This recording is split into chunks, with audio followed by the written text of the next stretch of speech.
I carabinieri della compagnia di Licata hanno arrestato un 31enne licatese per coltivazione di sostanze stupefacenti in quanto l'hanno trovato nelle pertinenze della sua abitazione una vera e propria piantagione con circa 180 piante di cannabis pronte per l'essiccazione.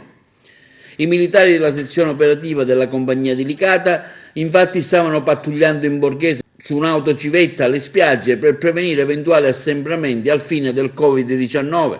A un certo punto, mentre scrutavano i villini che si affacciavano sul lungomare, hanno notato qualcosa di anomalo sul retro di una delle case, hanno così deciso di approfondire. Il proprietario dell'abitazione, quando ha capito che si trattava di una vera e propria perquisizione, si è dimostrato subito inquieto ed esitante, rafforzando così i sospetti dei militari.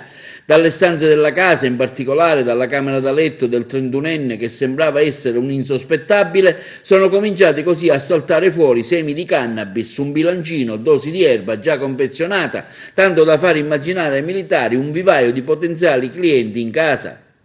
Dalle stanze della casa, in particolare della camera da letto del 31enne che sembrava essere un insospettabile, sono cominciati a saltare fuori semi di cannabis, un bilancino, alcune dosi di erba già confezionata, tanto da far immaginare ai militari un via vai di potenziali clienti in casa. La perquisizione si è estesa quindi fino al terreno agricolo collegato all'abitazione, incontrata caduta, dove i militari hanno così scoperto una vasta piantagione di cannabis attrezzata con impianti di illuminazione e di irrigazione, ben 180 piante cresciute fino a 1,5 metri e pronte a essere essiccate, oltre a 500 grammi di stupefacente già pronto per la distribuzione al dettaglio.